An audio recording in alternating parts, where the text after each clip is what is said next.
திருச்சி திருவள்ளூர் சோலையில் கடந்த வாரம் இருதரப்பினரிடையே ஏற்பட்ட மோதலில் ஒருவர் பலியான நிலையில் சிகிச்சையில் இருந்த மேலும் ஒருவர் உயிரிழந்தது அதிர்ச்சியை ஏற்படுத்தியுள்ளது. திருச்சி திருவள்ளூர் சோலை அருகே கடந்த வாரம் இருதரப்பினரிடையே மோதல் ஏற்பட்டது.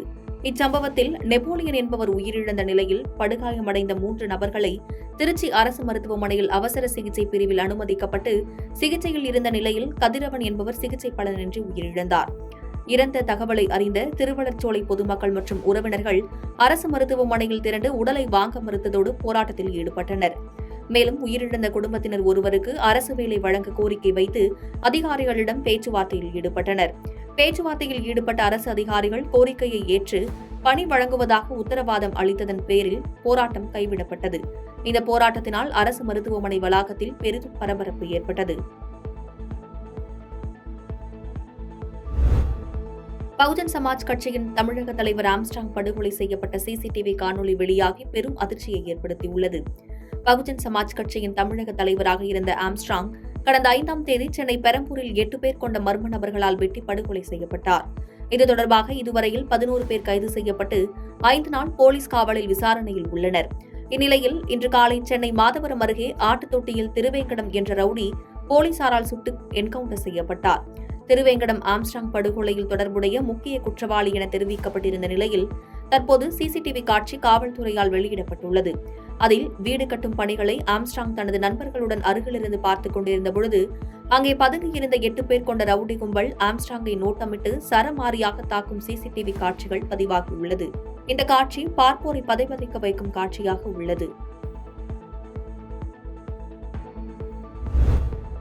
நாமக்கல் மாவட்டம் ராசிபுரம் அடுத்த கோனேரிப்பட்டி பகுதியில் மின்கம்பத்தில் திடீரென தீப்பற்றியதால் மக்கள் அச்சமடைந்தனர். பின்னர் அங்கிருந்தவர்கள் தீயை அணைக்கும் முயற்சியில் ஈடுபட்டனர். இதனைத் தொடர்ந்து மின் ஊழியர்களுக்கு தகவல் தெரிவிக்கப்பட்டு மின் இணைப்பு துண்டிக்கப்பட்டது. பிறகு மின்கம்பத்தில் ஆய்வு செய்தபோது மின்கம்பத்தில் பறவை கூடு கட்டியதால் மின்கசிவு ஏற்பட்டு தீப்பிடித்திருக்கலாம் என்று கூறப்பட்டுள்ளது. இதனால் அப்பகுதியில் சிறிது நேரம் பதற்றம் ஏற்பட்டது. இந்தியாவிலிருந்து இலங்கைக்கு கப்பல் சேவைக்கான அனைத்து முயற்சிகளும் மேற்கொள்ளப்பட்டு வருவதாக ஸ்ரீலங்கா எம்பி ரவூப் ஹக்கீம் தெரிவித்துள்ளார். ஸ்ரீலங்கா முஸ்லிம் காங்கிரஸ் கட்சியின் தலைவரும் கண்டி மாவட்ட நாடாளுமன்ற உறுப்பினர் ரவூப் ஹக்கீம் தஞ்சாவூர் மாவட்டம் ராஜகிரியில் உள்ள தனியார் கல்லூரி பட்டமளிப்பு விழாவில் கலந்து கொள்வதற்காக இன்று கொழும்பில் இருந்து விமானம் மூலமாக திருச்சி விமான நிலையத்திற்கு வருகை தந்தார். அப்போது செய்தியாளர்களை சந்தித்து பேட்டியளித்த அவர், இந்தியாவிலிருந்து இலங்கைக்கு கப்பல் சேவைக்கான அனைத்து முயற்சிகளும் மேற்கொள்ளப்பட்டு வருவதாகவும் கடல் அடியிலான குழாய் மூலமாக எண்ணெய் மற்றும் கேஸ் பரிமாற்றம் தொடர்பான சேவைகளுக்கும் இந்திய அரசு முனைப்பு காட்டி வருவதாகவும் தெரிவித்தார். இந்தியாவுக்கும் இலங்கைக்கும் இடையிலான போக்குவரத்து வசதிகளை மேம்படுத்துவதற்கான பல முன்னேற்பாடுகளை செய்திருக்கிறார்கள். ஏற்கனவே இது சம்பந்தமான ஒரு தனியார் கப்பல் சேவையை ஆரம்பித்து ஒரு தடவைகள் அதற்கான முயற்சிகள் நடந்த போதும் காலநிலை காரணத்தை காட்டி குறித்த கப்பல் கம்பெனி உடைய சார்பிலே சில தாமதங்கள் நடந்திருந்தன.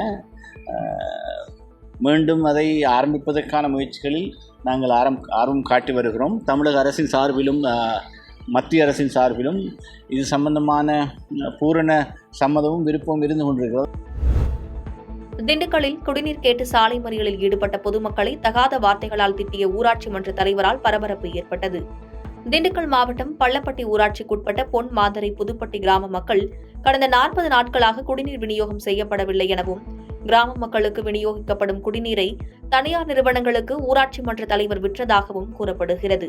இதுகுறித்து ஊராட்சி மன்ற தலைவர் பரமனிடம் பொதுமக்கள் முறையிட்ட போது பொதுமக்களிடம் ஒருமையில் பேசியதாக கூறப்படுகிறது. இதனால் ஊராட்சி மன்ற தலைவருக்கும் பொதுமக்களுக்கும் வாக்குவாதம் ஏற்பட்டது. இதில் ஊராட்சி மன்ற தலைவர் பொதுமக்களை தகாத வார்த்தைகளால் திட்டியதால் பொதுமக்கள் அவரை ஓட ஓட விட்டு விரட்டினர். இதனால் அப்பகுதியில் பெரும் பரபரப்பு நிலவியது.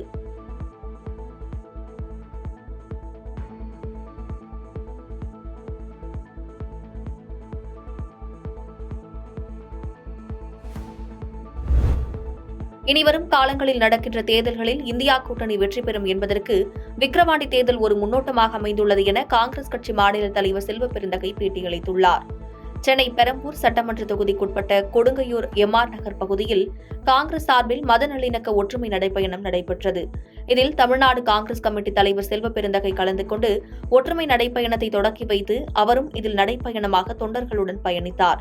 பின்னர் செய்தியாளர்களிடம் பேசிய அவர், விக்கிரவாண்டி இடைத்தேர்தலில் ஆளுகின்ற கட்சி வெற்றி பெறுவது வழக்கம் என எதிர்க்கட்சிகள் கூறுகின்றனர். ஆனால் உத்தரகண்ட் மத்திய பிரதேசத்தில் மாநிலம் பாஜக ஆளுகின்ற மாநிலத்தில் மக்கள் பாஜகவின் துரோக செயலை முறியடித்துள்ளனர். இனிவரும் காலங்களில் இந்தியா கூட்டணி வெற்றி பெறும் என்பதற்கு இது ஒரு முன்னோட்டம் என தெரிவித்தார்.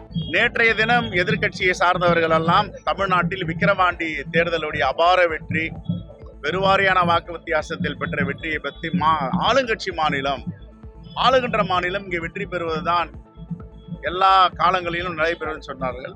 ஆனால் உத்தரகாண்ட் மாநிலம் பாஜக ஆளுகின்ற மாநிலம், மத்திய பிரதேஷ் பாஜக ஆளுகின்ற மாநிலம், இமாச்சல் பிரதேசத்தில் அரசை கவிழ்க்க வேண்டும் என்பதற்காக எங்களுடைய சட்டமன்ற உறுப்பினர்களை விலைக்கு வாங்கினார்களா, மிரட்டினார்களா? ஆனால் அங்கே ஒரு விபரீதத்தை ஏற்படுத்தினார்கள். அங்கேயும் இமாச்சல் பிரதேச மக்களும் முறியடித்திருக்கிறார்கள். பாசிசத்திற்கும் துரோகத்திற்கும் வேலை இல்லை என்று.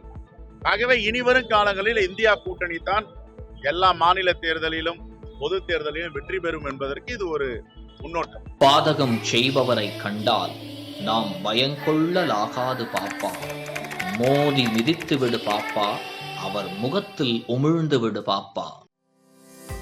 அண்மை செய்திகளை உடனுக்குடன் தெரிந்து கொள்ள இணைந்திருங்கள் இயம்நாடு தொலைக்காட்சியுடன்.